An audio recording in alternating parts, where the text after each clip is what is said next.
Bonjour les amis, alors on m'a posé une question au sujet de la différence qui existe entre la photo commerciale et la photo artistique. On pourrait passer 5 heures là-dessus, mais en fait je vais vous donner une définition qui va être très claire. C'est que la photo commerciale, elle a un objet financier, c'est-à-dire que vous faites une photographie, je ne sais pas moi par exemple, d'un sac à main pour promouvoir le dit sac à main en publicité, ou vous faites une photographie d'une famille parce que la famille veut une photo qu'elle va exposer chez elle.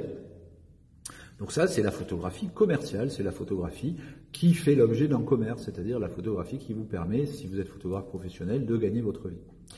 Et de l'autre côté, l'art. Eh bien, l'art, c'est un travail sans objet commercial. C'est-à-dire que si je réalise une photo qui a pour but d'être vendue, elle est commerciale. Si je réalise une photo parce qu'elle me semble avoir un intérêt pour moi en tant qu'artiste pour exprimer une idée, une émotion, une perception, une souffrance, pour exorciser un démon, etc. Et que cette photo, je me moque qu'elle soit vendue ou pas, puisqu'elle n'est pas faite pour ça, mais elle est de nature artistique.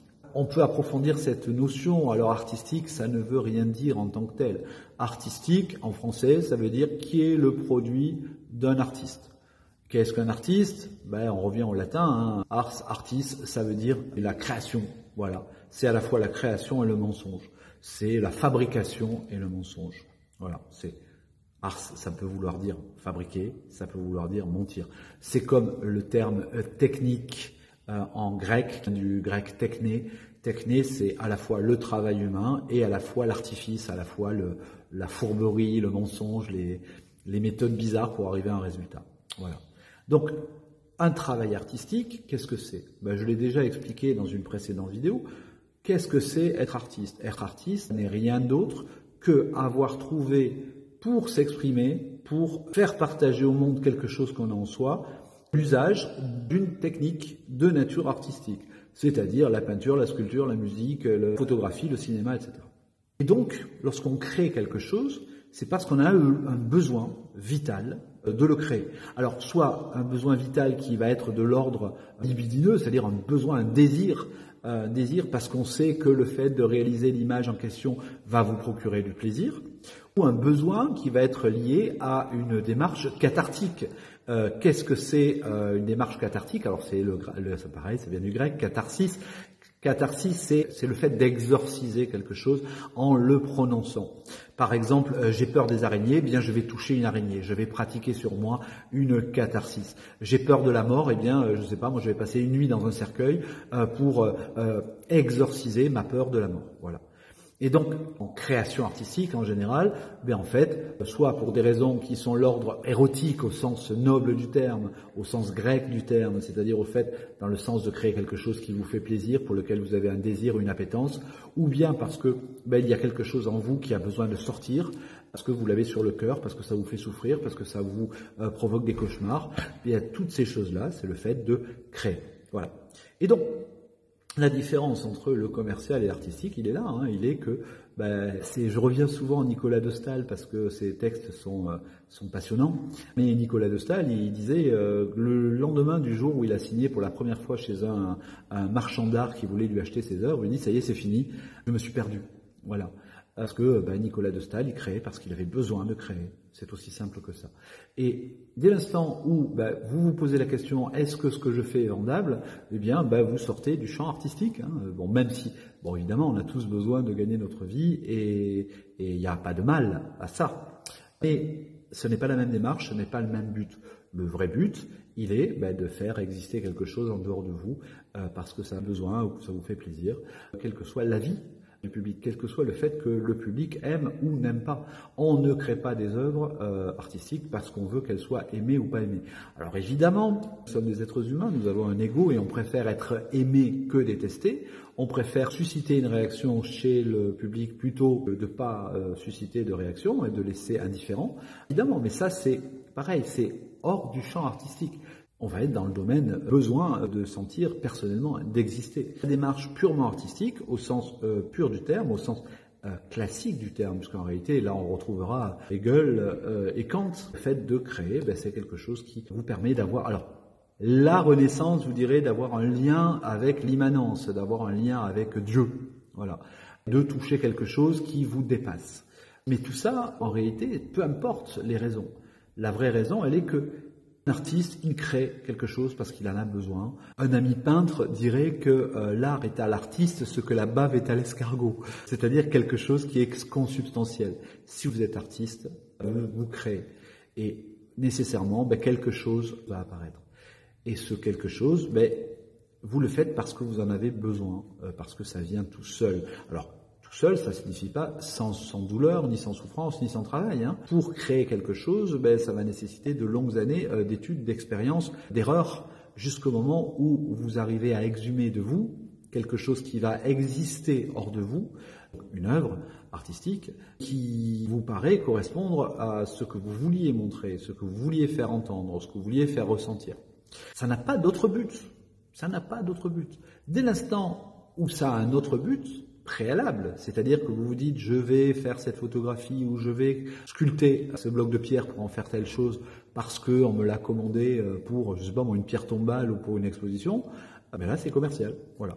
Après, vous pouvez utiliser des techniques artistiques que vous maîtrisez, parce que c'est toujours pareil, au bout d'un moment, il faut gagner sa vie. Donc vous allez vous faire connaître en tant qu'artiste les domaines qui vous plaisent, ça va plaire à certaines personnes et donc vous allez avoir des commandes. Et les commandes, on va attendre de vous que ça ressemble à ce que vous faites quand vous créez des choses artistiques. Mais, à nouveau, c'est pas le but. Mais de la même manière, on pourrait creuser, la plupart des très grandes œuvres de la peinture de la Renaissance, ce sont des commandes. La création du monde par Michel-Ange, c'est la commande d'un pape. La plupart des très grandes œuvres que vous connaissez sont une commande. Il y a très peu de tableaux. Alors il faut attendre le 19e siècle où des peintres commencent à se dire je vais créer sans avoir de commandite. C'est la naissance de l'idée de peintre maudit, c'est-à-dire j'ai pas de commande, donc je crée des œuvres en soi, et puis voilà, et puis mon but c'est juste de créer. On est vraiment très imprégné du 19e siècle lorsqu'on parle d'art, puisque dans la plupart des gens, le grand artiste, c'est Vincent van Gogh. Vincent van Gogh qui a peint toute sa vie des œuvres qui n'intéressaient personne. Il a fallu attendre qu'il meure pour que des marchands d'art s'emparent de son œuvre et puis le considèrent comme un très grand artiste, comme l'un des plus grands artistes du 19e siècle. Mais c'est une idée nouvelle en réalité. Donc, il y a à la fois le processus artistique simple, qui est je veux créer quelque chose parce que j'en ai besoin ou j'en ai le désir.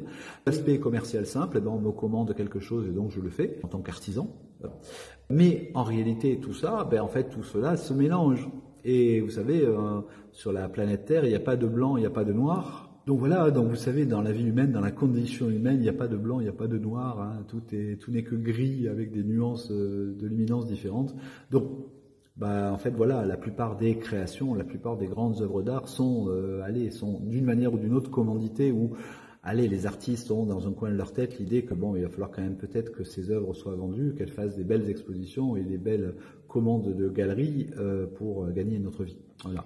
Et que on est tous un petit peu égoïstes et qu'évidemment on préfère être aimé que détesté. Et donc si les gens aiment ce qu'on fait, on se sent exister. Mais le vrai but, et c'est ce qui va faire que vous allez créer des choses qui ont une valeur, c'est parce qu'elles viennent de quelque chose de sincère. C'est-à-dire que vous faites les choses non pas parce qu'on vous les a demandées, mais parce que vous avez besoin de les créer. Et vous verrez que c'est en travaillant sur cette idée de sincérité, c'est-à-dire être sincère vis-à-vis de vous-même et vis-à-vis de ce que vous créez, et que vous le faites parce que ça vous fait du bien de le faire, vous verrez que nécessairement ça touchera un public. Alors ça c'est quelque chose que je dis, tout ce qui est singulier est universel. Je sais pas, moi par exemple, vous êtes très malheureux parce que, je sais pas, vous venez vous séparer de l'amour de votre vie, c'est un sentiment hyper singulier, vous le ressentez, ça vous fait pleurer, vous avez mal au ventre, vous voulez que ça s'arrête, vous ne savez pas comment faire pour que ça s'arrête. Mais pourtant, cette sensation a été vécue par tous les autres humains qui ont vécu cette expérience-là. Et même si vous êtes très jeune et que vous n'avez pas encore eu de grande histoire d'amour et que vous n'avez donc pas encore ressenti cette immense douleur, quand vous lisez un livre qui vous parle de cette douleur-là, vous la ressentez aussi. Ce singulier est universel. Et donc, si vous parlez de quelque chose qui vous est propre, qui vous touche vraiment, vous verrez que cette sincérité, la sincérité du fait que ça vous a touché et que vous trouvez les bons mots ou les bonnes images ou les bons sons pour transmettre cette sensation, vous verrez que ça touchera beaucoup de monde puisque beaucoup de monde soit vit ça, soit l'a vécu, soit comprend grâce à vos travaux d'artiste ce qu'il ressentira quand il le vivra. Et c'est l'intérêt de l'art, en fait. L'intérêt de l'art, c'est comme les livres. Hein. Vous savez, une vie humaine, c'est court, et donc on peut pas avoir vécu toutes les expériences, avoir été pirate, cosmonaute, voilà, avoir vécu la guerre, etc. Toutes ces choses-là, vous les vivrez sans doute pas. Pourtant, si vous avez lu des livres, vous avez été à la fois cosmonaute, guerrier, je sais pas, orphelin, explorateur, extraterrestre, ce que vous voudrez. Et donc toutes ces choses-là, toutes ces sensations, toutes ces émotions, des artistes vous les ont transmises et donc vous les avez ressenties. Et donc voilà, il n'y a pas d'un côté le commerce, de l'autre côté l'art, et il y a les activités humaines qui ont pour but de nous faire partager des sentiments, de nous faire vivre des expériences, de nous rendre plus grands. Voilà, parce qu'en réalité c'est ça, hein. En vivant les expériences des autres humains, nous grandissons et nous apprenons des choses que nous n'aurions sans doute pas connues. Voilà, écoutez, j'espère que j'ai répondu à la question. À nouveau, hein, c'est pareil, ça mériterait d'être approfondi vraiment.